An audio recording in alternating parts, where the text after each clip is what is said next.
పరిష్కారానికై మరో జనతా గ్యారేజ్ గా VVD news TV. Kurnool జిల్లా అదోని నియోజకవర్గం అదోని పట్టణంలోని ఎంఎం కాలనీ నందు ప్రజల కోసం మీ పార్థసారథి కార్యక్రమంలో ఎమ్మెల్యే పార్థసారథి అధికారులతో కలిసి పాల్గొన్నారు. ముందుగా ఎంఎం కాలనీ మెయిన్ రోడ్ పైన బీజేపీ జెండా ఆవిష్కరణ చేశారు. అనంతరం ఇంటింటికి తిరిగి ప్రజలతో మమేకమై ప్రజల సమస్యలు తెలుసుకున్నారు. అనంతరం ఎమ్మెల్యే మాట్లాడుతూ కాలనీలో నిరుపేదలైన ప్రజలు ఇళ్ల పట్టాలు అడిగారన్నారు. నిరుపేదలైన ప్రతి ఒక్కరికి ఇళ్ల పట్టాలు మరియు స్థలం ఉన్న వారికి ఇంటి నిర్మాణం కొరకు ప్రభుత్వం ద్వారా ఇస్తున్న స్కీమ్ ను వచ్చే విధంగా చర్యలు చేపట్టాలని అధికారులకు ఆదేశించారు. కాలనీలో త్రాగునీరు సమస్య కూడా ఉన్నదని, వాటిని అధికారులతో సమీక్ష చేసి ప్రతి సమస్యకు పరిష్కారం చూపుతామని హామీ ఇచ్చారు ఎమ్మెల్యే పార్థసారథి.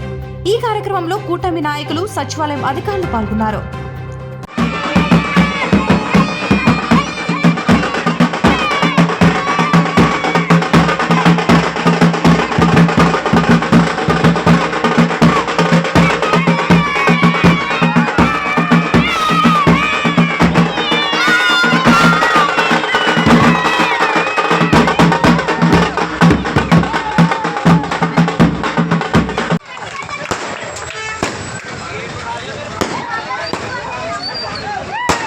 సార్ నమస్తే సార్. ఈ హోటల్ మీద పట్టుకుంటున్నాను.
అలాగే తల్లి.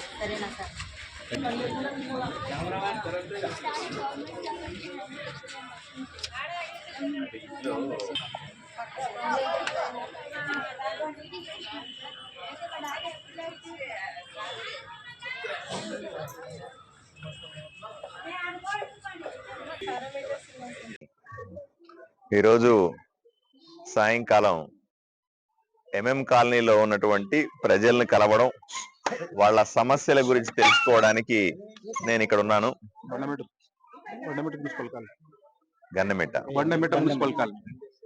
బండమెట్ట మున్సిపల్ కాలనీ, దీనికి సంబంధించినటువంటి ప్రజలతో కలవడం జరిగింది. ఇక్కడ చాలా సమస్యలు కనబడతా ఉన్నాయి. మొట్టమొదటిది, ఇక్కడ ఎప్పుడో నుంచో ఉన్నటువంటి మున్సిపల్ కార్మికులకి పట్టాలు ఇవ్వలేదు. క్వార్టర్స్ లో ఉంటున్నారు వాళ్ళు. క్వార్టర్స్ అది ప్రభుత్వానికి సంబంధించిన క్వార్టర్స్ అనే పేరు మీదనో మరి ఏ కారణం చేతనో తరతరాలుగా, ఇదేమి 5 ఏళ్ళు 10 ఏళ్ళు కాదు, చాలా సంవత్సరాలుగా ఉన్నటువంటి సమస్య కనబడతా ఉంది. దశాబ్దాలుగా ఉన్న వాళ్ళకి పిల్లలు వచ్చినారు, వాళ్ళు అదే ఇంట్లో ఉంటున్నారు. పట్టాలు లేకపోవడం వల్ల దాన్నే రిపేర్ చేసుకుని ఉంటా ఉన్నారు. ఈ సమస్య పరిష్కరించండి అని అడుగుతా ఉన్నారు. సుమారుగా 45 క్వార్టర్స్, అవి 36 క్వార్టర్స్ పట్టాలు ఇవ్వాల్సిందే అంటున్నారు. దీన్ని నేను సమాచారం కనుక్కొని చెప్తాను. నా దగ్గర పూర్తి సమాచారం లేదు వాళ్ళకి ఇవ్వడానికి కూడా. తప్పనిసరిగా కనుక్కొని వాళ్ళకి న్యాయం చేసే విధంగా ప్రయత్నం చేస్తాను. రెండవది, మంచినీళ్ళకు సంబంధించిన సమస్య చాలా ఎక్కువగా కనబడతా ఉంది. ఇప్పుడు నా బాధ అంతా కూడా, ఎంతో కష్టపడి ఆఫీసర్లందరినీ మాట్లాడుతూ కలెక్టర్ దగ్గర నుంచి లేదా ముఖ్యమంత్రి గారు, ఉప ముఖ్యమంత్రి గారిని రిక్వెస్ట్ చేస్తూ అసెంబ్లీలోనో లేకపోతే కలెక్టర్ ఆఫీసులోనో ఎక్కడో చోట మాట్లాడుతూ మంచినీళ్లు తీసుకొచ్చే ప్రయత్నం చేస్తా ఉన్నాం. తగినన్ని మంచినీళ్లు ఇస్తున్నాం ఇక్కడ. కానీ సప్లై చేయడానికి, ప్రజలకు సప్లై చేయడానికి లైన్ మెన్లు వాళ్ళు ఇబ్బంది పెడతా ఉన్నారు. ఇప్పుడు నీళ్లు ఇవ్వడానికి ప్రభుత్వం సిద్ధంగా ఉంటే నీళ్లు ఏర్పాటు చేయడానికి, దానికి సంబంధించిన డబ్బులు ఖర్చు పెట్టడానికి నేను సిద్ధంగా ఉండి తీసుకొని వస్తూ ఉంటే, ఎందుకు ఈ కింద స్థాయిలో ఉన్న వాళ్ళు సరైన టైంలో నీళ్లు ఇవ్వలేకపోతున్నారనే సమస్య. 100% మన దగ్గర 3 రోజులకు ఒక్కసారి 3 రోజులకు ఒక్కసారి నీళ్లు ఇవ్వగలిగినన్ని నీళ్లు ఆదోనికిలో గాని ఆదోని చుట్టుపక్కల ప్రాంతాలకు తప్పనిసరిగా ఉన్నాయి.